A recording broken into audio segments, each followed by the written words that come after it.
So we do have 2 questions here. Well, 3 so far.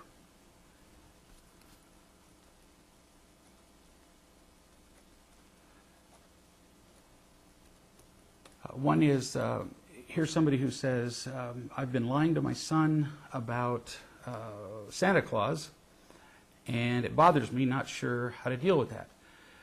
Which is why I often say that I am not advocating telling the truth all the time to everybody, especially about things that aren't related to you.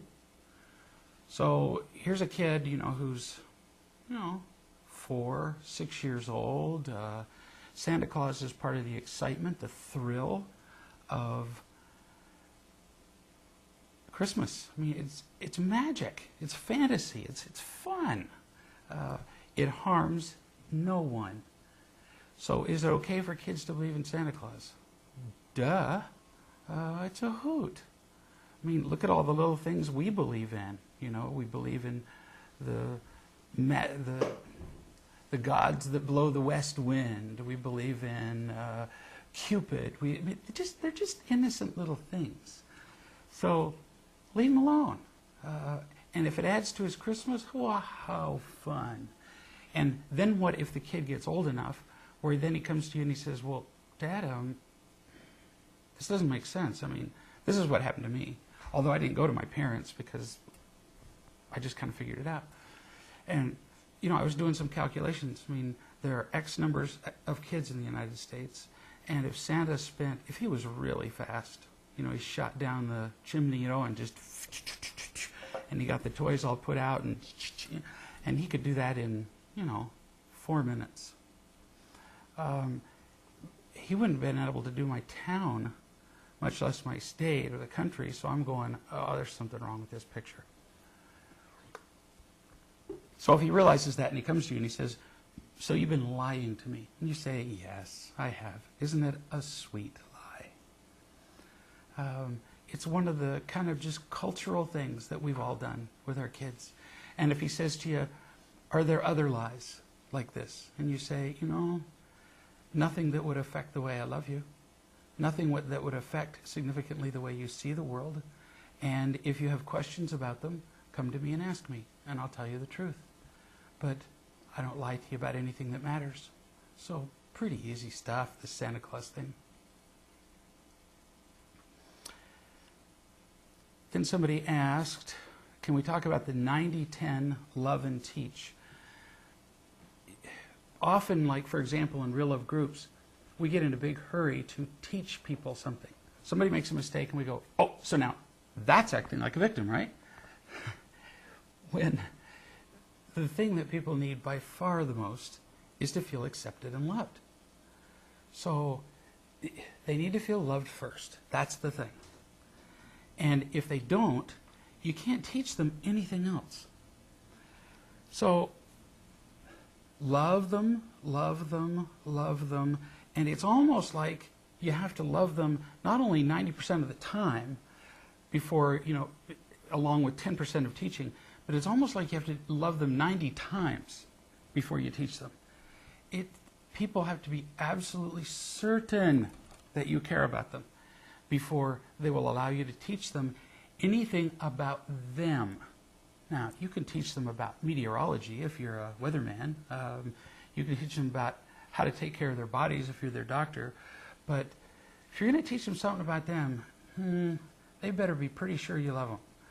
Because if they have any questions, it will seem as an attack. That's the problem, is that fear is utterly paralyzing. If I'm afraid of you even that much, I will protect myself. So if you come at me and you say something that's about me a little bit, just a little, and I have just a little doubt that you might love me, that's a potential attack, isn't it?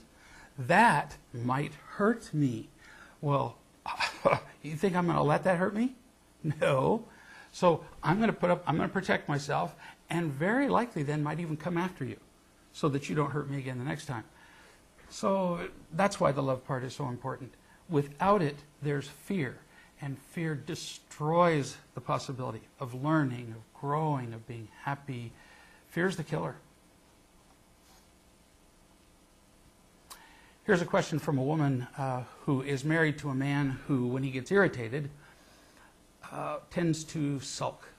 So she'll be talking to him and she'll say something he doesn't like. And by sulk, I mean they live in separate towns. And he'll quit emailing, quit answering phone calls. He quits speaking to his own children as punishment to her for saying the wrong thing. Then he'll sometimes withhold the support checks for the children, punishing them, they're the ones that need the check, but also punishing her. It's all about, as I've said in our last session and as I said in emails to her, it's all about his feeling empty and afraid. He's a little kid. And when he doesn't get his way, the way that he can feel less helpless, less out of control, is to reach out and grab the marbles and say, they're mine. Do you get that mental image? That's how mature it is, too. These are mine. You can't touch them. So now he feels more like he's the man, not realizing that he's really just turned himself into the baby. But he, for a moment, feels more in control, less powerless, stronger. And if that makes him feel like that, even for a second, he will do it. And he'll do it over and over. So that's why he does it. So now that he does it, what do you do? Well, now what we tend to do is this. He withholds the payment. And then we do little subtle, ridiculous things. We say, have you forgotten the payment? We drop hints. Come on, you think he forgot it right after you had a difficult conversation? You know he didn't forget it. Which, of course, knowing your husband, he would then ignore. Then you say, you've forgotten the payment, we need the payment. Well, he knows that. You already told him that he's forgotten it. Now you're reminding him that he's forgotten it, which now, as soon as you tell somebody something twice, you're not reminding them, are you? I mean, if I tell you once you forgot something, that's reminding. I tell you twice, that's not reminding. Now I'm nagging you. And the more strident you become about it, the more direct, the more you're attacking him, and you're showing that you're afraid, that you've been injured by this move. Well, he loves that. The whole reason he did it was so that he would feel powerful. And you're saying, here, let me make you feel more powerful so that I can show you how much you hurt me. And then we get angrier and we call lawyers, and it's just all so crazy. So let him experience the natural consequences of not paying the loan. For example, I can't tell you what the natural consequences would look like in your relationship, but for example, of him not giving you the money. What if, for example, you supply a reason here. You say that part of the support money is used to pay a loan that apparently he incurred. So one of the things would be just to send him a note that says the payment for the loan will come due in X days. If I'm to get it in the mail, I would have to pay it by tomorrow. I don't have the money. No pressure on you, none. But if we don't pay it, then that will affect the credit rating of both of us. Whatever the consequence is, it has to have a consequence for him, or he won't care. If you say it hurts my feelings, he's thrilled. If you say my next door neighbor will hate me, he doesn't care, he'll be actually happy. There has to be an effect on him. So it will affect your credit rating. I would prefer it didn't do that, but that's up to you. Or for example, you say, so you could stop paying the loan. You could say, we live in an apartment where the rent is due on a certain date. I'll just stop paying the rent, and then they will throw us out into the street. I'm sure that me and the girls, which are of course his daughters also, we can find something. I just wanted to let you know that that's what will be necessary if we don't have the support money. You just tell him what's the natural consequences of him withholding it. No sense whining. He already knows he's hurt you, already causing an effect. And then you say, how do I continue to love him if I stop paying the loan?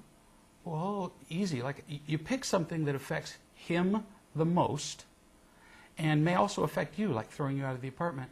But you realize that, something that we all have to realize, and that is that the price of being alive in this world, the price of being in a universe where we get to make our own choices and mistakes, the price of that is that we have to be where everybody else is making their choices too.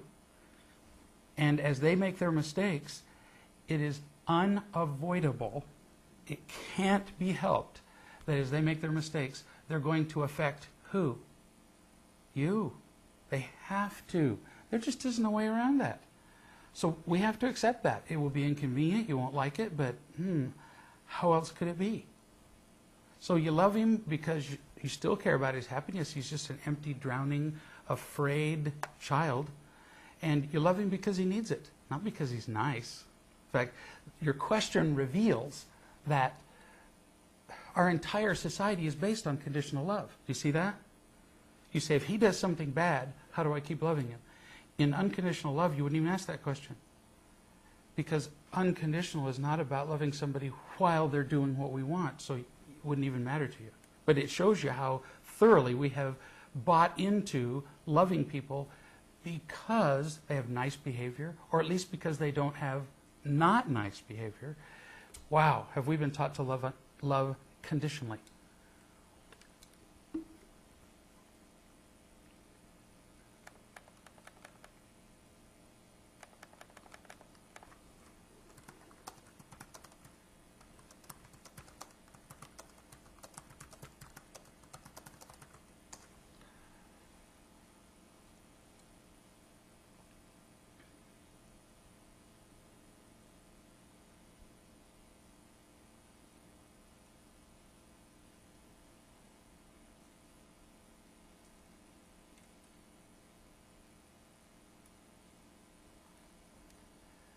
I think you can see, I think you can realize as people ask questions here, and these are people, many of these people have been doing real love for a while, you can see evidence of how utterly lacking real love is in the world. Can you?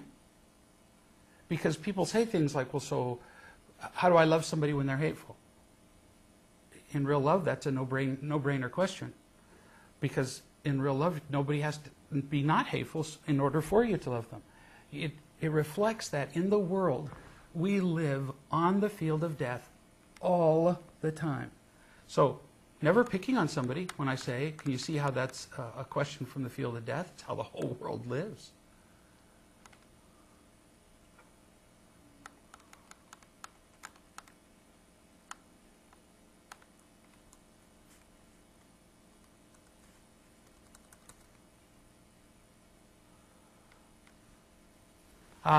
So the questioner about the check said, so do I just continue talking to him like nothing happened?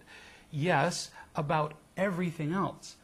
But you do tell him about each of the consequences of him not sending the check.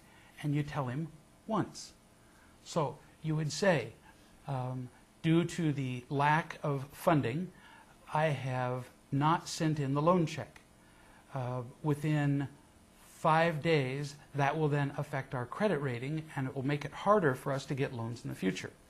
Then you wait. Then if you get another notice from the bank, you say, now the bank is saying that if we don't make the next payment, they will repossess our second child. Whatever. You just describe the consequences as you go. Now the owner of the building in which we live is going to park his car in our living room because we haven't paid the rent. You just describe each consequence as it happens, and you don't fuss. It's so fun that way. And if he continues to not respond to that, he continues just to say, well, I don't care with his behavior, well then don't you haven't you learned what you need to learn? At some point, doesn't somebody tell you with their behavior enough times that I don't want to be in a relationship with you, that you kind of get the point? So you have to decide, but it's all about you love them the best you can, then you gather information about how they respond to you.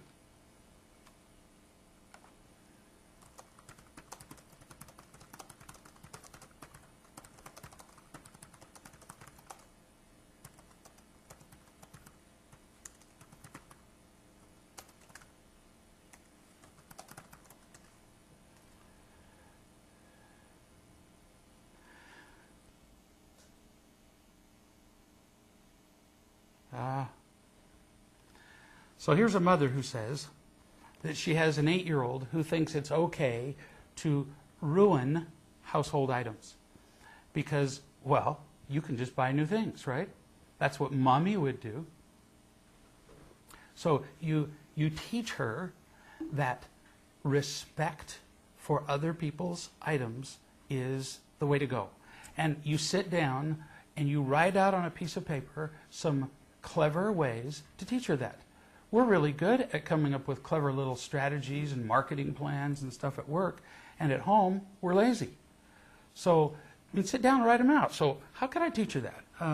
I could, for example, say, you could take an item of hers that she really enjoys. Take something she just loves, a toy, a doll, a whatever. Something that you know to her is really pretty important. And you say, so here's what we'll do. I'm going to take this and I'm just going to smash it into little bits with a hammer.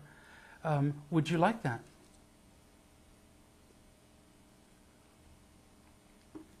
Of course she wouldn't like it. And then you'd say, well, but you can always go buy another one. So what's the problem?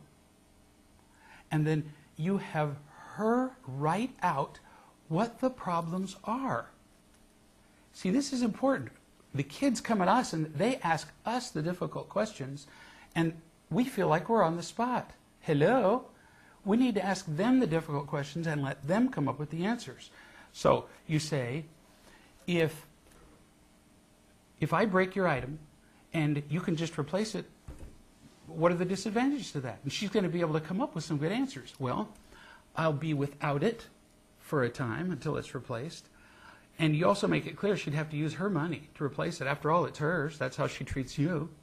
So she'd have to spend her money to do it. She'd have to spend quite a bit, usually, of time and energy to go and find a replacement. And in many cases, the item that was broken doesn't have an exact replacement. There's only like an equivalent, and it's often not as good. So there's huge advantages to breaking people's things. So you say, so how should we do this? All right, so we've identified that. First, just take that step. Can you see how breaking other people's things is, well, pretty inconvenient? Then go from inconvenient to selfish. That the message that you send to people is, I don't love you.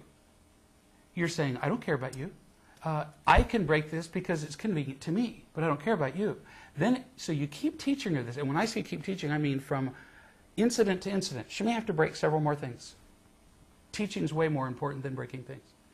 Maybe one more thing, up to you. And then you say, all right, so teaching you isn't working. So now let's do consequences.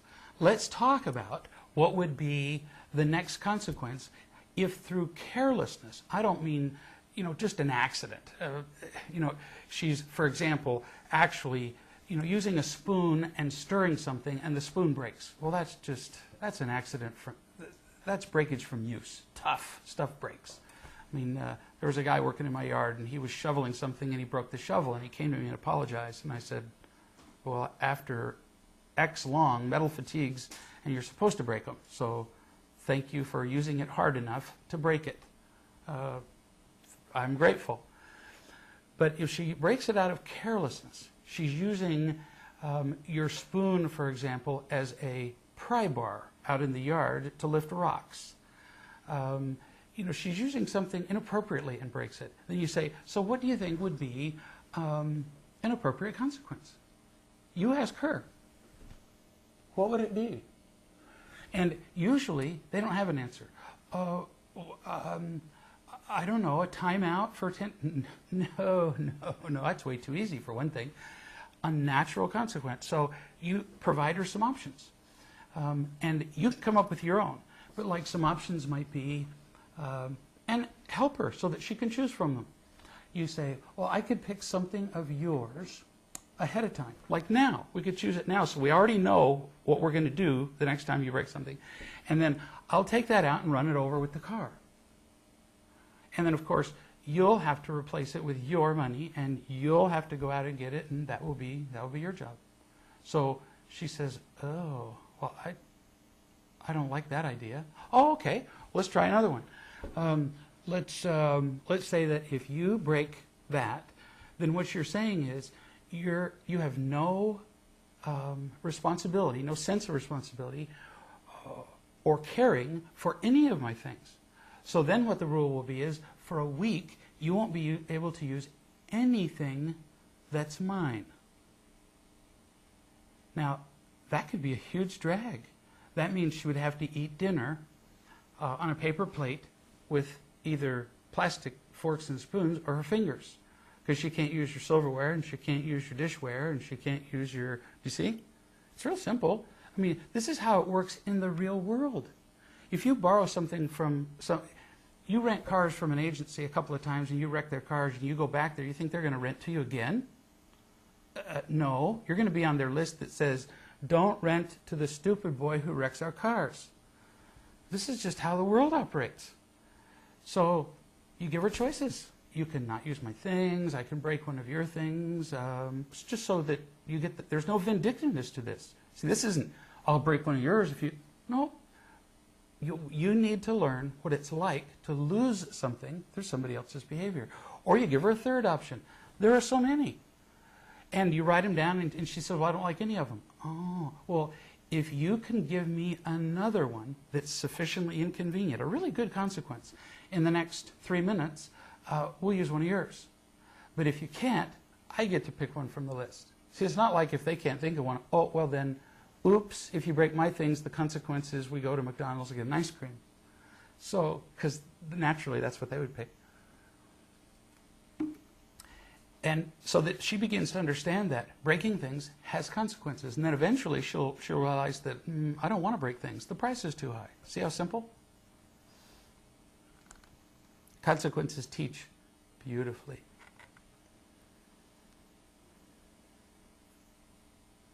And nobody gets mad. Nobody gets upset. You're not upset. Then later on when she breaks something, you just say, oh, so now we'll impose that consequence we discussed. The discussion is already over. You don't need to have it. And you don't say, now see, I told you, oh, let the consequence teach. Because consequences don't get mad. Consequences don't have personalities. They just teach. And so as she watches her thing broken, or as she can't use your stuff for a day or two or whatever, she'll discover, wow, there's a price for my being selfish. It's kind of fun to watch, really.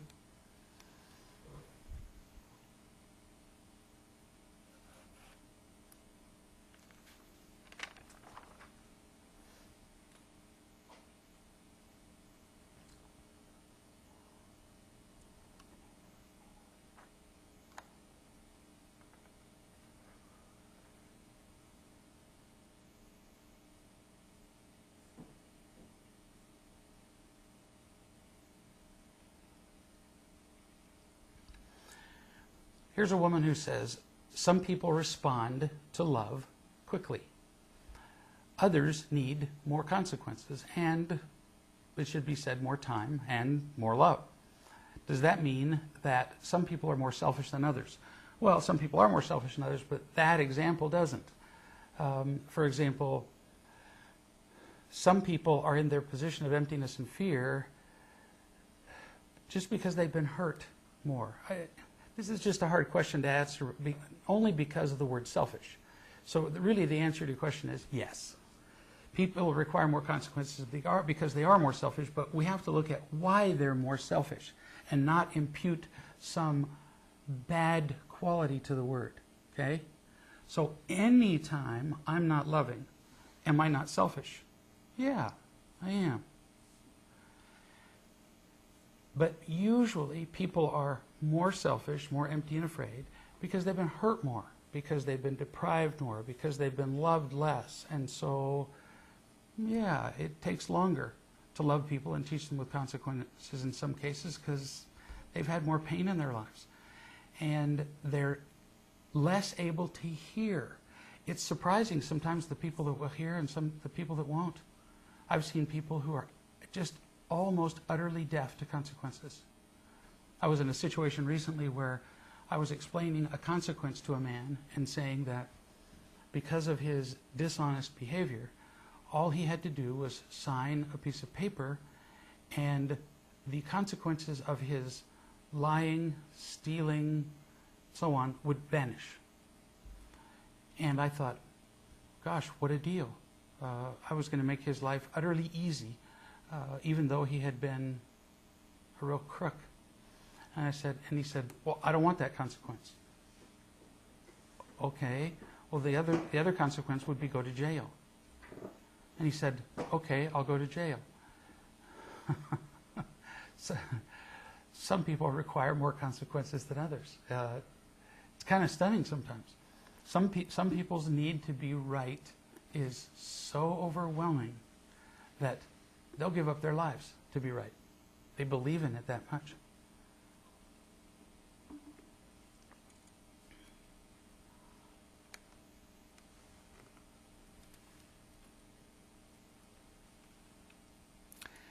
Here's somebody who says, speaking of 8-year-olds, I think that if we have enough issues with 8-year-olds, we should just shoot them all, and then we won't have these problems. We probably shouldn't have recorded that, huh? Mine hates to bathe, comb his hair, wear clean clothes. Oh, well, that's part of being 8. I haven't pressured him, thinking that friends might eventually apply some peer pressure and say, hey, you smell. So far, my son is just happy being a kind of casual, smelly little guy. Being too focused on how he looks and trying to make him be more focused feels a little bit like teaching him imitation love.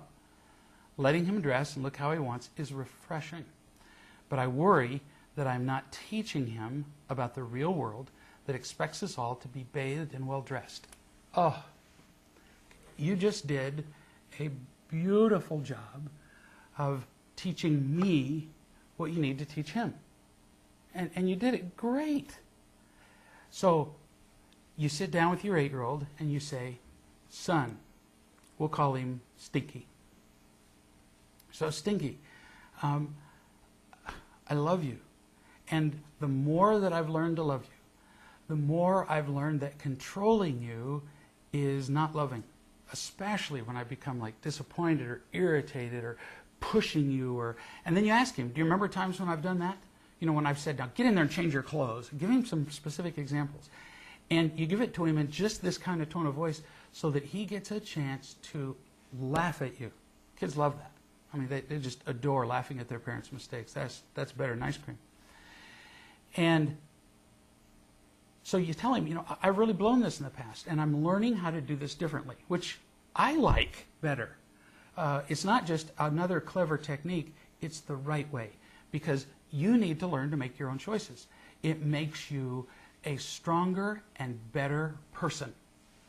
And he's going to be loving hearing this, realizing he's not just getting away with something, but all this time that you haven't been controlling him, you've been teaching him. He needs to hear that. And that you've also been loving him by not controlling him. No sense loving a kid without him knowing what you're doing, so let him know. Then you say, now, all I want to do is periodically, I don't know, once a week. It's much better if you actually set up a pattern. In our family, we actually set up meetings where we taught things.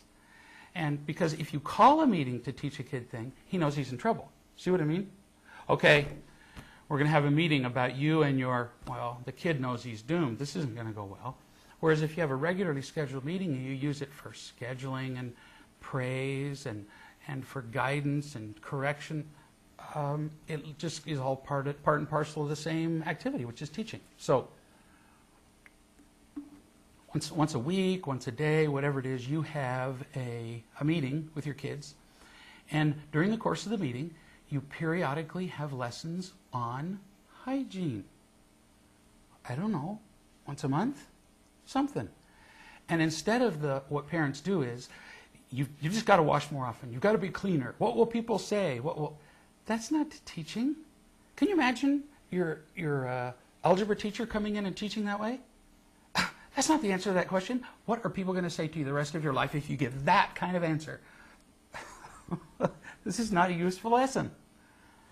So you say to the kid, here's why we bathe. Give them bacterial reasons. Give them reasons that their clothes last longer. Give them reasons that people will actually avoid being around people that stink. They form, for example, you walk into the room and you could give him an example. This would make a really good impression. As the meeting is beginning, pick something out of your garbage that stinks and walk in, and without saying a thing, have a little bowl or a newspaper of it and just sit next to him. Don't say anything. Don't look at him. Don't act like anything's wrong. And it won't be long before your son's going to say, that stinks. And he'll move away from you. At which point you then teach him what? You say, so in that moment that you moved away from me, were you thinking about me? Were you thinking about what I need? Were you thinking about loving me? Were you thinking about being nice to me? Were you thinking about being my friend? No. In that moment, I ceased to be a person to you, and all you could concentrate on was that I stink. And there are some things that we do in our lives that just absolutely ruin relationships. It's over. They can only concentrate on that if you do them. Stinking is one of them. And so you just tell him, if you go into a room and you stink, you're going to lose all possibility of having a productive relationship with some of the people in the room, because they won't look at you and say, oh, that's that bright, intelligent, cool Fred who needs to be loved, because the other qualities aren't as important. That's somebody that matters to me. Instead, they're going to go, that's Stinky. And the relationship's done. So you explain to him why hygiene matters. Kids don't know why. They don't, except that it's because you told them so. And, you know, for most kids, that just ain't enough of a reason. So let me know if that makes sense.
Now, the person who asked the question about the kid who stinks says that, you know, the kid's kind of shy.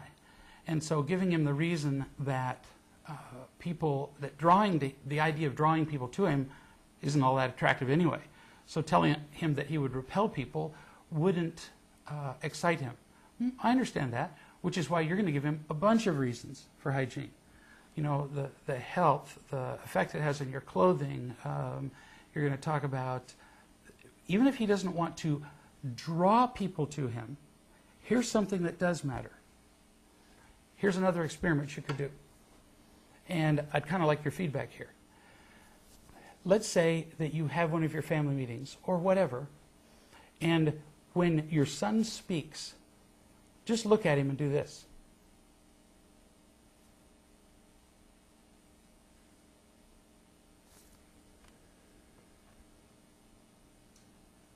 Do that. And with all of those non-verbal gestures, you will have communicated a ton to him. And you see if he doesn't say something. Almost unavoidably, he'll say, why are you doing that? And you'll say, what? Doing what? Well, and you make him name what he just did. What you just did. Frown, grimace, roll your eyes, turn your head, cover your face. And you say, why would any of those actions matter to you? And it'll come down to, the only reason they would matter to him is that they're indications that you don't like him, that you disapprove of him, that there's something wrong. And even if he's not excited about the idea of drawing people to him, we are all bothered by the fact that there's somebody out there who's sending signals of, there's something wrong with you. I don't like you. He won't like that. And so what you tell him is, stinking just tends to generate people who do that. And I'm not suggesting that you be out there trying to earn people's approval. No, no. All I'm saying is, why go out there intentionally creating things that you know are going to create disapproval, that you know are going to cause people to think less of you? Do you see? That's all. There's a difference between in trying to get approval and just kind of doing some of these socially acceptable things that don't immediately incur disapproval. That's why, for example, you don't go out and loudly pass gas in public, because it immediately makes people think you're kind of a rube. So there are just certain little social customs we follow, and you just teach your son, this is one of them. That's all.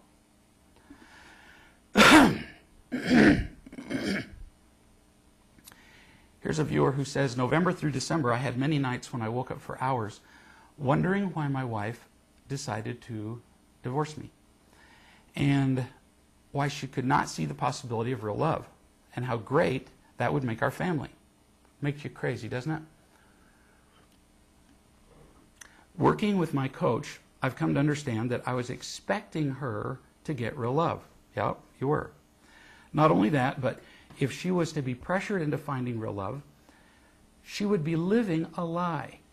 And I would discover that and be in the same space that I'm in today. Ooh, you're very wise.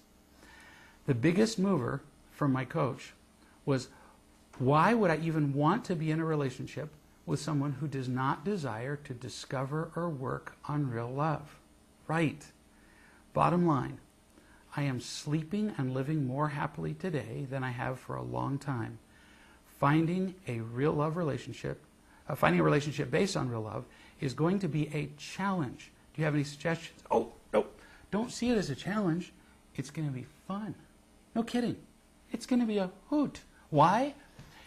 You see it as a challenge because you see going and finding a real love relationship using the same tools you've always had, which are garbage. Do you see? We're talking here about finding a real love and creating a real love relationship with entirely different tools. So instead of a challenge and difficult, and this is going to be a gas. So remember to do with every potential partner what you've done here with your, I don't know if you're quite divorced yet, wife, ex-wife. And that's this. I tell couples, your goal is not to preserve your marriage. Your goal is not to ever get somebody to do anything. Your goal is always to be more loving yourself. Always more loving. Always more loving. And then in the process, you do what? You gather more information, then you can make different decisions. Now, somebody joked with me, who was it in the beginning, that I was saying that the secret to internet is refresh and reboot. And that brings us to this, which is refresh. By refreshing, I mean you're constantly bringing, that's all refreshing is it brings in more information, unless my administrator tells me differently. You're just bringing in the latest version of whatever page you're on. So as you are more and more loving somebody, when you refresh, it just brings in additional information. As you love them, you watch them, and you see what they do. Then, the more information you get, the more you're able to start over, reboot, with this new information and do things differently. So it is a constant refresh and reboot. It's a constant gathering information and making new decisions. So you did that with your ex-wife. You tried to love her, then you realized you were pretty much having expectations of her, and she was telling you to get lost anyway. And so then it's, wait a minute, I'm moving toward a life filled with love and happiness, and I'm going to pass this on to my child. My ex-wife has decided, I don't want a life of love and happiness. Aren't we kind of headed to different planets? Yeah. So why would I insist that she be with me? She can't be. Can't be. She's already on a different planet. So why pretend otherwise? And so now when you meet with a girl, what do? You sit down with a woman for your first date, which if you date within the next 6 months even once, will hunt you down and slap you. It's not smart. Date slow. Real slow. Because you need to really change who you are before you replace one bad relationship with another one. If you're not sufficiently different, you will do that. You'll take a bad relationship, you'll throw it to the side, you'll say, oh, this girl that I'm meeting here, oh, she's completely different. You have no idea how many times I've heard that. Somebody gets divorced, they break up, and they find she's completely different. These days, I just say to them, no, I'll bet you anything she's the same. Well, how can you say that? Because you're the same. You put out the same bait, you got the same woman. She looks different for a time, only because she's selling a fresh version of imitation love. But she's fooling you. And I've also lost track of how many times men and women have then later called me up and said, dang, she was the same. Or he was the same. I didn't know. Well, no, you couldn't, because you were blinded to imitation love by your need to get filled up right now. So don't be in a hurry. Relax. Change you, and as you do that, you will change who you attract into your life. Oh, you just can't believe the difference. Okay?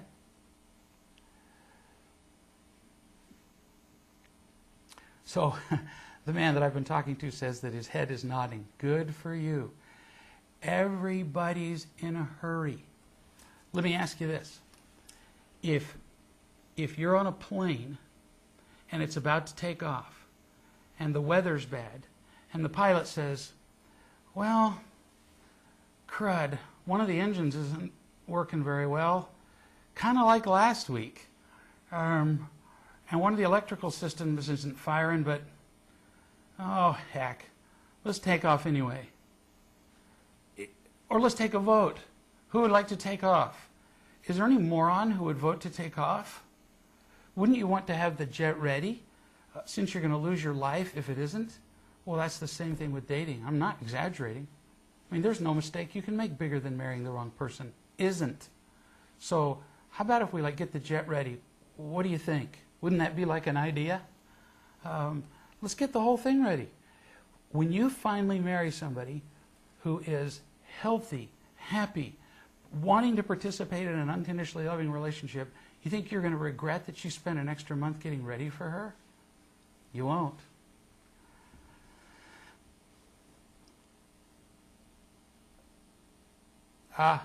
So here's the father that I was talking to about the son who doesn't like to bathe. And he says, I think this will be a good experiment. I'll try it.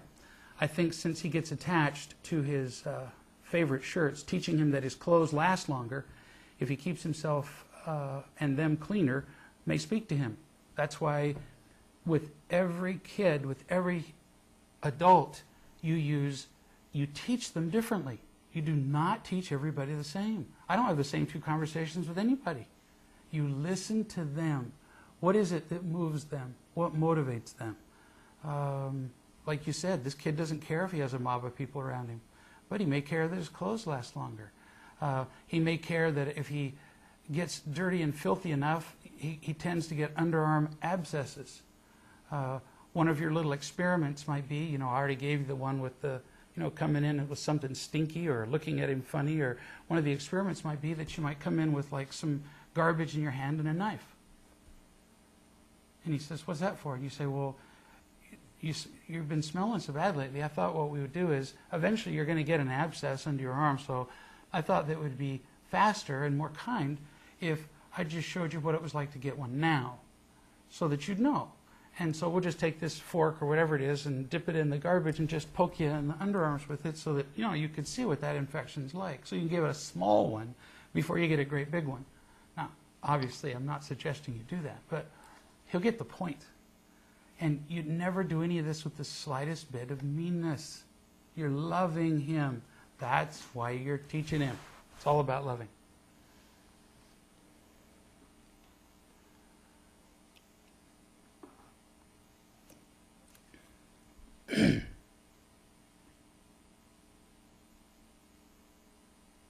if you do decide to do the sticking him in the arm with a fork thing, let me know how long it takes Child Protective Services to show up, for feedback. I'd be curious. Here's somebody who says, even though things are still often rough and challenging, using more real love in my life has made myself happier compared to the old reactions I had. You're right about being loving is always a better way to approach life. I just can't say too much about what you just said. What you just said is so wise. So many times people have said, well, but I've tried to be loving and they don't respond. Okay? If it's real love, if it's unconditional love, I don't need them to respond anyway. Do you see? That's what makes it real love. And if it's genuine love, if it's real love, I will be happier every time. I've had occasions where I've been unconditionally loving towards somebody and felt just joyful, even though the other person may have been openly hostile to me in return. And I've had other occasions where I've given in to being irritated at people, and I have felt joyful 0 times. So it isn't hard to do that math, is it? You always win when you're loving. You always win. And on many, many occasions, the person that you're with is also affected, and now you have 2, 3, maybe hundreds of winners. So it's a no-lose deal. You just can't lose. Here's a man who says, my wife announced 2 months ago that she was moving into her home office because she needed space to decide what to do with our relationship. I've been told that this is an indication of an affair. How should I interact with her on a daily basis? She denies the affair. The affair is red herring. Who cares? If you spend any time worrying about the affair, talking to her about the affair, insisting that she admit the affair, you're wasting your time. So her moving into the office really says that she doesn't, not so much that she needs space from your relationship, she needs space from who? You. She needs space from you. Don't defend yourself. Right now, here I am, nowhere near you. And already the tendency in us is to go, well, but don't do it. Look at how you have not been loving toward her, knowing what you know about real love. Now, I know that you can come up with a list, probably a longer list, which always makes us feel justified, of things that she's done that are unloving. I got it. She may be the unloving witch of the planet, and that's irrelevant. You come up with a list of the things you've done where you have not been loving. Then you sit down with her and you say, I want to talk about your moving into the office. She's going to be all geared up for you to attack her and tell her why she shouldn't and why it was mean and why she's wrong, but you're not going to do that. You're going to say, I want to admit my responsibility for that. There's only one reason you would move into the office away from me, and that is that you don't feel loved by me. And I want to show you some examples of how I have not loved you. Now, between you and me, not her now, but just between you and me, the reason that the biggest reason she's moving to the office is that she hasn't felt loved her whole life. It's not about you, okay? I emphasized the you part only because that's the only part you can change. But she's moving there because of a lifetime of pain, emptiness, loneliness, fear. And you came along, and when she married you, without realizing it, you stood up in front of God, the minister, and everybody else, and you promised her that you would love her forever and make her happy. Now, you didn't realize you made that promise, but that's what everybody promises. 2 people stand up and they say, I do, and sometimes I want to just cry. Not out of joy, but because of the absolute misery they have ahead of them. They don't know what they just promised. They just promised to make their partner happy. And in the beginning, you did. Way to go, buddy. I mean, there was so much power and praise and money and flowers and sex and whatever that you were just having the time of your life. But as that wore off, as the imitation love wore off, you were left with whatever real love there was, which was probably next to nothing. And then she became enormously disappointed, like hugely disappointed. And then both of you started the accusations. Why don't you this? Why don't you that? How come you did that? Which is what happens in 98 to 99% of relationships. And she's gotten so sick of it that she's left. She's blaming her lifetime of pain, all of it. The pain from not being loved from childhood and the pain of not being unconditionally loved by you. She's blaming it all on you. Is that fair? No. But, gee, tough. There it is. And so the only thing you can do is go and tell her the truth about your part. Here's what I've done. I've done this wrong and that wrong and that wrong. And don't you tell her, oh, I'm not going to do that again. Because, yeah, you will. You just say, what I am going to commit to do is to learn how to love you. I'm going to go to group. I'm going to read some books. I'm recommending you dive into this. If you do anything less than a full effort, it's very much like deciding that you're going to jump halfway across a gorge. Why bother? You're going to die. You either do the whole thing or you don't. So you get some guys, preferably, that you talk to every day and tell the truth about yourself. You attend a real love group. You make calls every day. You get a real love, did I say real love coach? Oh, I'm getting old. Get a real love coach, and your coach will be coaching you every day, who will be helping you see the things that you've done in your marriage. If you change enough, the odds that your marriage will also change are very high, really high. And if you change a lot and your marriage doesn't change, oh gee, you get the consolation prize of being a happy person. So you can't lose. But if you piddle around here with this, you lose her and the possibility of being a happy person. So I recommend you dive in, you go for it, and let us know how it goes. Happy to have you email me if you want further advice. greg@reallove.com. Now, my administrator is going to write down this last question because we're at the end of our time.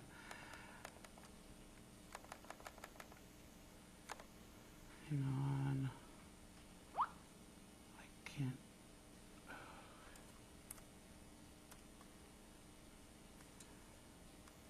So, I want to thank you all for taking the time and for sharing yourselves with us. The questions have been just outstanding, and I'm sure you've noticed that we're all pretty darn alike, aren't we? We all do the same stupid stuff. We all keep ourselves in the same miserable places.